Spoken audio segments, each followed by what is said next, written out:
यदि आप या आपके कोई जानने वाले को जॉइंट पेन है, जोड़ों का दर्द परेशान कर रहा है, तो ये वीडियो आपके लिए बहुत इम्पोर्टेंट होने वाला है, क्योंकि मैं ऐसे कुछ फैक्ट के बारे में आपको बताऊंगा जो शायद आपको ना मालूम हो। और वास्तव में वो फैक्ट जानना इसलिए ज़रूरी है क्योंकि वो आपके ट्रीटमेंट में बहुत इम्पोर्टेंट रोल प्ले करने वाले हैं। आपके ढेर सारे कॉन्सेप्ट आज इस वीडियो के थ्रू चेंज होने वाले हैं इस जॉइंट पेन के बारे में, कि जोड़ों का दर्द का आखिर सही इलाज है क्या। और ये भी जानने की कोशिश करेंगे कि आप या आपका जो मरीज इस बीमारी से सफ़र कर रहा है वो ठीक हो रहा है कि नहीं हो रहा है, और नहीं हो रहा तो क्यों नहीं हो रहा है।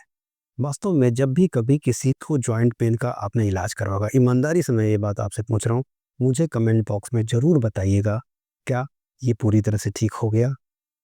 क्या दवाइयाँ बंद हो गई? क्या आपके मरीज को परमानेंट आराम मिल गया? क्या उसके बाद दिक्कत दोबारा लौट के नहीं आई?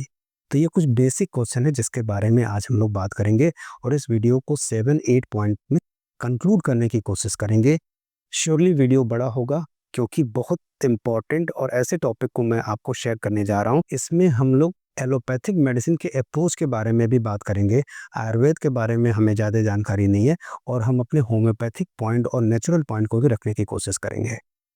तो बने रहिए इस वीडियो के लास्ट तक। मैं डॉक्टर अतुल कुमार सिंह, निरामिया होम्योपैथिक अपने चैनल में आपका स्वागत करता हूँ।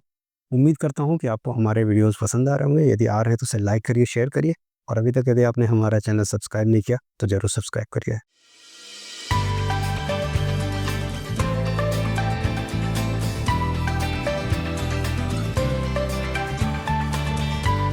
जब भी जॉइंट पेन के लिए आप किसी भी डॉक्टर से संपर्क करते हैं, चाहे वो नॉर्मल एमडी मेडिसिन हो, चाहे वो एक प्लेन एमबीबीएस डॉक्टर हो, चाहे plain bachelor of the medicine हो, और या फिर वो डीएम रिमेटोलॉजी ही क्यों ना हो, एक क्वेश्चन जरूर उससे पूछेगा, सर ये पूरी तरह से ठीक हो जाएगा? कितने दिन में होगा, कैसे होगा, ये पार्ट ऑफ द कंसर्न नहीं है। ये पूछना बहुत ज़रूरी है कि सर ये पूरी तरह से ठीक हो जाएगा? क्या मेरा मरीज एक समय आएगा जब दवाइयाँ बंद हो जाएंगी और बिना दवा के अपनी ज़िंदगी जी पाएगा? विश्वास मानिए, ढेर सारे डॉक्टरों के पास इसका कोई सही जवाब नहीं होगा। क्योंकि विश्वास मानिए, उन्हें भी ये बात पूरी तरह से मालूम है, जिस रूमेटाइड पेन और जिस ऑस्टियोआर्थराइटिक पेन को लेके आप अपने मरीज को, चाहे अपने को लेके जा रहे हैं उस डॉक्टर को दिखाने, उसे डैम श्योर है कि बीमारी कभी पूरी तरह से नहीं सही होती है। This is the part of the modern medicine. यानी एलोपैथी में यदि कोई बोल दे कि गठिया पूरी तरह से ठीक हो जाता है, तो भाई हो सकता है एक चेंज वाली बात हो। और यदि आपके किसी मरीज ने इलाज करवा के हमेशा के लिए आराम पाया हो, तो श्योरली मुझे कमेंट बॉक्स में बनाएं। एक चीज़ जरूर ध्यान रखिएगा, हमेशा हमारी जो ओपिनियन होनी चाहिए वो ऑनेस्ट होनी चाहिए। हमारा एक्सपीरियंस भी ऑनेस्ट होना चाहिए। क्यों? क्योंकि वास्तव में ये ऑनलाइन का जो प्लेटफॉर्म है, जो वीडियो आप देख रहे हैं, ये ढेर सारे लोग देख रहे होते हैं, और एक गलत इन्फॉर्मेशन ढेर सारे लोगों के साथ गलत काम कर सकती है। सो दैट्स वाई, यदि आपके किसी मरीज ने कहीं किसी का इलाज लेते हुए सही तरीके से आराम पाया हो और हमेशा के लिए आराम पाया हो, दवाइयाँ हमेशा के लिए बंद हो गई, तो श्योरली अपनी बात हमें शेयर करिएगा। सबसे पहले उस फैक्ट के बारे में बात करेंगे जो वास्तव में आपके दिमाग को थोड़ा सा सोचने पे मजबूर कर देगा।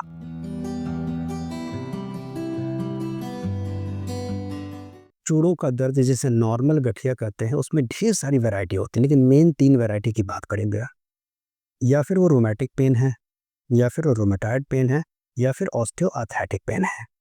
ज़्यादातर बुजुर्गों में ऑस्टियोआर्थराइटिक पेन होता है।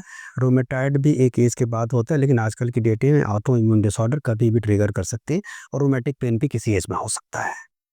तो सबसे इम्पॉर्टेंट चीज़, इन 3 बातों को लेके यदि हम चल रहे हैं तो हमें ये समझना होगा कि इस बीमारी के बारे में क्या, जब हम जानकारी पूरी लेते हैं, जानकारी कहाँ से लेंगे? हम उन ऑथेंटिक बुक से लेंगे जिसमें उस बीमारी के बारे में ना। मायो क्लिनिक के साइट पे जाइए और वहाँ पे सर्च करिए, is rheumatic disease, is rheumatoid arthritis, is osteoarthritis is curable? आपको सीधा जवाब मिलेगा नहीं। छोड़िए, हैरिसन की बुक को उठाइए, हैरिसन की बुक का रेफरेंस देकर सर्च करिए नेट पे कि क्या रोमैटिक आर्थराइटिस, रोमेटाइड या ऑस्टियोआर्थराइटिस पूरी तरह से ठीक होती है। आपको जवाब मिलेगा नहीं। जिंदगी भर मैनेजमेंट मोड में चलती है।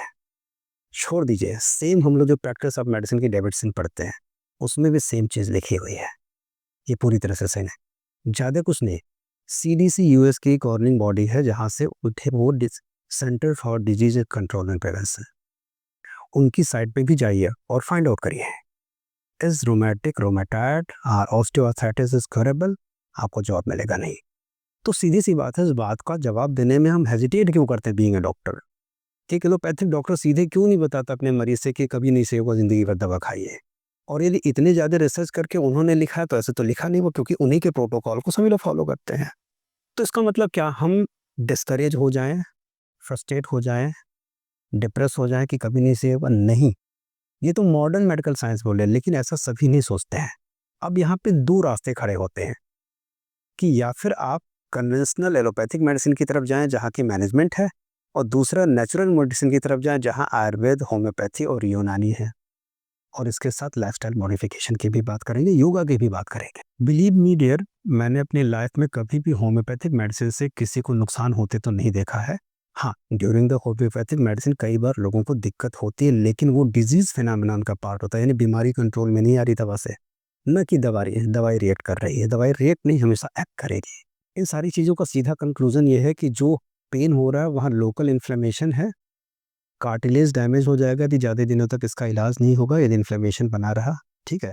इसके अलावा साइनोवियल मेम्ब्रेन डैमेज हो सकती है, साइनोवियल फ्लूइड कलेक्ट हो सकते हैं, ज़्यादा अमाउंट में सूख सकते हैं, और मल्टीपल ऑफ द कॉम्प्लिकेशन हो सकते हैं, ढेर सारी डिफॉर्मिटी हो सकती है।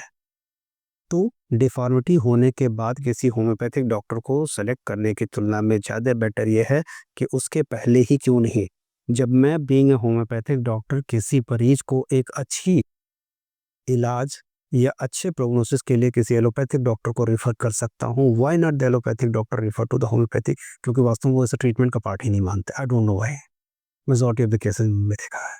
हमारा मेडिकल को चूज करने का पर्पज, बीइंग अ डॉक्टर यहाँ बैठने का सीधा सा पर्पज है मरीज को कंफर्ट जोन में रखना, उसका इलाज करना।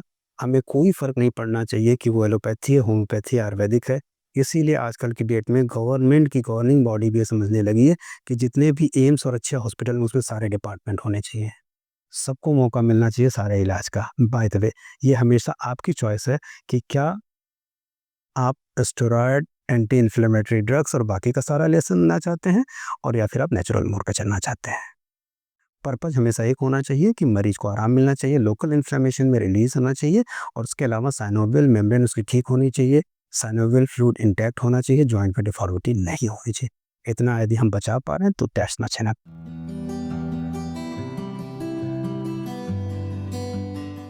आगे बढ़ने से पहले हम उस टॉपिक पे बात करते हैं जिस पे मॉडर्न मेडिकल साइंस या एलोपैथी चलती है। भाई मैं एलोपैथी को डॉक्टर नहीं, तो इसलिए बेसिक इन्फॉर्मेशन ही देना चाहूँगा, और इन्फॉर्मेशन मैंने कहा से हमने भी अपनी उसी हैरिसन और उसी डेविडसन की बुक से लिया है, ठीक है, जिसको सभी लोग पढ़ते हैं, सारे मेडिकल के बच्चे पढ़ते हैं। सबसे पहले जब भी किसी को पेन होगा तो first line of the treatment होता है NSAIDs, non steroid anti inflammatory drugs, जहाँ लोकल सूजन को कम किया जाता है, पेन और उसको राहत दिया जाता है। लेकिन नसाइड हमेशा सफिशिएंट नहीं होती हैं परमानेंट रिलीफ के लिए, ये केवल टेम्पररी रिलीफ देती हैं, जैसा कि मैंने देखा है मरीजों में, और ज़्यादातर मरीजों ने हमें फीडबैक भी दिया है। दूसरे नंबर पे कॉर्टिकोस्टेरॉइड्स जगह आती हैं, ज़्यादातर इंडिया में धड़ल्ले यूज़ होता है। बिलीव करिए वेस्टर्न कंट्रीज़ में या यूएस में कॉर्टिकोस्टेरॉइड इनिशियली नहीं यूज़ किए जाते हैं। तो इंडिया में क्यों यूज़ किए जाते हैं, इसके पीछे मैं आपको कोई कारण नहीं बता सकता हूँ। फिर भी कॉर्टिकोस्टेरॉइड ड्रग्स स्टेरॉइड्स होती हैं जो वास्तव में इन्फ्लेमेशन को बहुत जल्दी आराम देती हैं, और यहाँ पे केवल 5 mg से शुरू होकर 20 mg 80 mg तक भी हमने मरीजों को लेते हुए देखा। कभी ये टैपर डाउन जल्दी नहीं होती है, कुछ केसेस में होती है लेकिन ज़्यादातर नहीं होती, और इन दवाइयों के सीवियर साइड इफेक्ट हैं अदर ऑर्गन पे।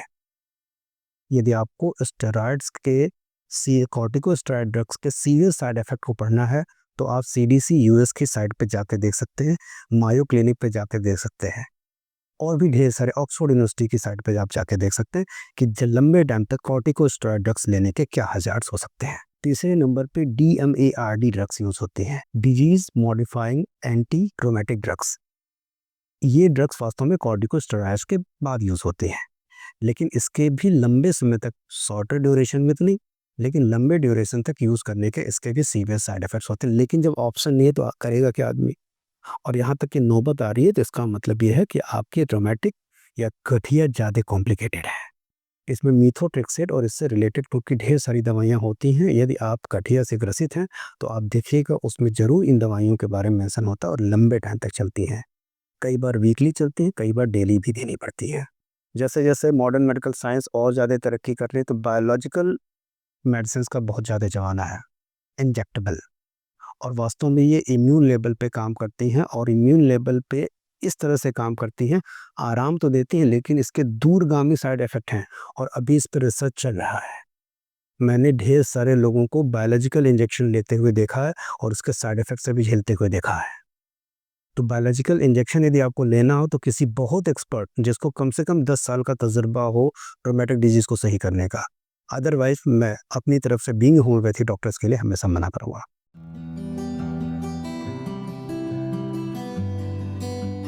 अब बात करते हैं कि यदि आप रोमेटिक डिजीज़ से सफ़र ही कर रहे हैं या फिर गठिया से सो कॉल्ड सफ़र कर रहे हैं तो लाइफ़स्टाइल में 5 बेसिक चेंज कर लो ना भाई। दवा तो बाद में करेंगे, ये 5 बेसिक चेंज उन दवाइयों को लेते हुए भी करना पड़ेगा। कर लीजिए, बहुत अच्छा आराम मिलेगा। पहले नंबर पे लाइफ़स्टाइल में थोड़ा चेंज करिए। चेंज में सबसे पहले नंबर पे आपको डाइट का चेंज करना है। डाइट में ऐसी डाइट को इंक्लूड करना है जिसमें एंटी इन्फ्लेमेटरी प्रॉपर्टी हो। ये सारी नेचुरल डाइट है, ध्यान से सुनिएगा। पहले नंबर पे हल्दी, अदरक, ओमेगा 3, 6, 9 के सप्लीमेंट, इनको ज़्यादा कंज्यूम करिए। प्रोसेस्ड फूड, पैक्ड फूड को अवॉइड करिए। शुगर को और ट्रांस फैट को कम करिए और हाइड्रेशन को बनाए रखिए। यदि इतने काम आप कर पाते हैं तो आप लाइफ़स्टाइल में अच्छा अमेंडमेंट कर रहे हैं और नो डाउट अपनी बीमारी को रिकवरी में बहुत बड़ा रोल प्ले कर रहे हैं। दूसरे नंबर पे हल्का अभ्यास, योगा, स्ट्रेचिंग, इन सारी चीज़ों को अपनाइए। योगा, स्ट्रेचिंग में ढेर सारे ऐसे वर्कआउट होते हैं जो आपकी मसल की स्टिफनेस, जॉइंट की स्टिफनेस को रोकते हैं, फाइब्रोसिस होने से बचाए रखते हैं, इन्फ्लेमेशन को सेटल डाउन करते हैं। और बिलीव मी, जितने भी मैंने अपने रोमेटिक पेशेंट को योगा ज्वाइन करवाया या योगा की सलाह दी, उन सबको ज़्यादा और परमानेंट आराम मिला इन कंपैरिजन टू मेडिसिन के। और इन्हीं योग अभ्यास और बाकी के सहारे मैं अपनी दवाइयों को रिड्यूस डाउन भी कर पाया और दवाइयों के ऊपर मरीज की डिपेंडेंसी कम हो गई। तो योग, अभ्यास और बाकी रेगुलर वर्कआउट को अब भूलें नहीं। ध्यान रखिएगा, कमर में दर्द है, आप भारी सामान उठा रहे हैं, गलत बात। सीवियर पेन है, बहुत जम के योगा कर रहे हैं, गलत बात है। तो योगा का एक मॉड्यूल होता है, समझना पड़ता है कि जिस तरह से सीरियसनेस है इस गठिया की, उसी हिसाब से धीरे धीरे धीरे धीरे करके उसके जॉइंट को रिलीज करना। ज़्यादा कुछ नहीं कर पा रहे हैं, आप सूक्ष्म व्यायाम करना शुरू करिए और देखिए उससे कितना आराम मिलता है। जरूर कमेंट बॉक्स में बनाइएगा।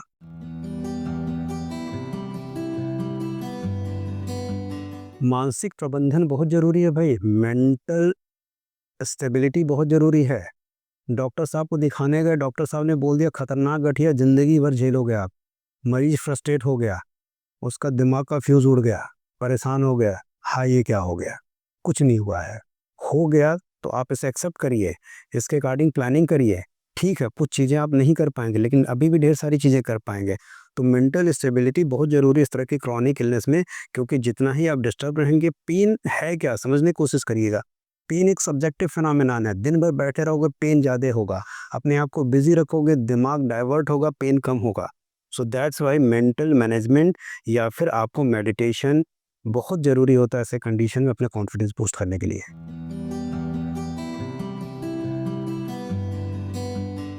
रेस्ट और स्लीप रिकवरी में सबसे इंपॉर्टेंट रोल प्ले करते हैं। समय पे जगना, आपको पेन हो रहा है, आप दवा खा रहे हैं, खास करके ऐसी दवाइयाँ खा रहे हैं जैसे नींद आ रही है, मैं होम्योपैथी की बात नहीं कर रहा हूँ, ठीक है। और ऐसे कंडीशन में नींद की दवा जानते हैं क्यों दिया जाता है? ताकि मरीज लेटा रहे।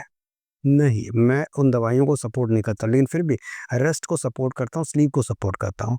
रेस्ट अपना रेगुलेट करिए, स्लीप को रेगुलेट करिए, अपने डे की नॉर्मल लाइफस्टाइल को रेगुलेट करिए, काफ़ी हद तक ये आपको रिकवरी करवाएगी।